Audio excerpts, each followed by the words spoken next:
Rancangan serta kehendak Tuhan adalah keselamatan akhir kekal dalam surga bersamanya dengan damai dan sejahtera, serta jadi alat keselamatan sesama di dunia fana. MTT Inspiration. Embun pagi. Kebiasaan bersyukur akan menambah energi baru. Kebiasaan mengeluh akan menambah masalah baru. Selamat beraktivitas, semoga kita selalu sehat, yang bersyukur dan energik. Amin ya mujibah sailin. NTT cover Bayu Bukateja. Mati untuk kita. Mengapa mati di kayu salib? Ada berbagai jawaban. Ada yang mengatakan ia mati karena memberitakan ajaran yang melawan pemerintah. Ada yang berkata para imam besar dan Yudas Iskariot yang menjualnya harus bertanggung jawab atas kematiannya, atau Pontius Pilatus yang harus bertanggung jawab sebab ia tidak bersalah ketika diperiksa dan ia seharusnya membebaskannya. Tentu semua alasan di atas merupakan sebuah proses yang membawanya ke kayu salib. Namun sesungguhnya apa alasan utama ia mati di kayu salib menurut Yesaya? Pertama, dia mati sebagai korban pengganti diri kita. Kejatuhan manusia ke dalam dosa adalah pelanggaran terhadap hukum Allah. Pelanggaran ini mengakibatkan kita harus mati secara jasmani dan rohani, lalu mengalami kematian kekal atau terputus hubungan dengan Allah. Jadi ia mati di kayu salib bukan karena kesalahannya sendiri, melainkan karena dia menanggung hukuman atas dosa-dosa kita. Kini kita yang telah menerima Yesus Kristus tidak lagi binasa, tetapi beroleh hidup yang kekal.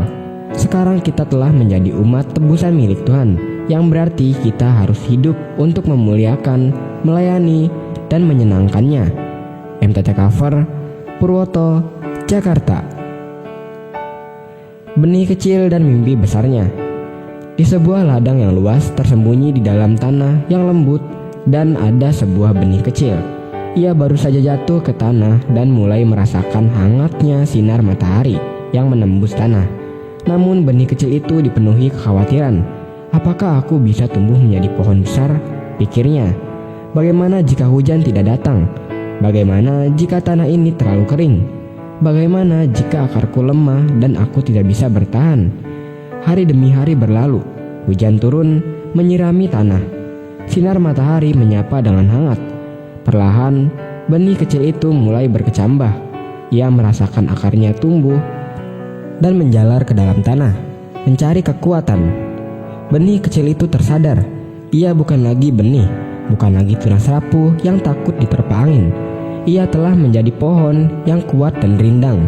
Semua kekhawatirannya dulu hanyalah bayangan yang tidak pernah menjadi kenyataan.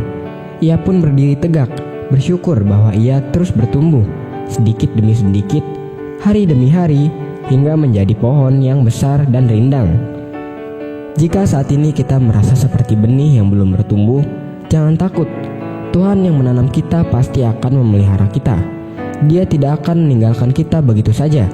Percayalah, dalam waktunya kita akan bertumbuh dan menjadi berkat bagi banyak orang seperti pohon rindang yang memberikan tempat berteduh bagi burung-burung di sekitarnya. MTT cover Budi, Cirebon. Bertahan dalam pencobaan. Untuk nasihat yang satu ini, kita harus berusaha bertahan. Apa itu? Bertahan dalam menghadapi pencobaan hidup. Setiap hari ada satu yang selalu datang di setiap kehidupan kita, biarpun tidak pernah diundang. Pencobaan inilah yang selalu datang dalam hidup kita tanpa diundang. Hidup ini pilihan. Siapapun kita selalu menghadapi godaan. Mana yang kita pilih? Semua orang mengalami pencobaan hidup.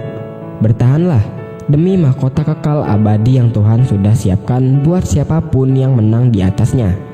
Kita pasti boleh menang karena ada kasih karunia untuk kita semua. Bertahanlah. MTT cover Cipto, Purwokerto. Firman Tuhan. Nyanyikanlah nyanyian baru bagi Tuhan. Nyanyikanlah bagi Tuhan, hai segenap bumi. Menyanyilah bagi Tuhan, pujilah namanya. Kabarkanlah keselamatan yang daripadanya, dari hari ke hari. Ceritakanlah kemuliaannya di antara bangsa-bangsa. MTT cover Sulaiman, Cirebon.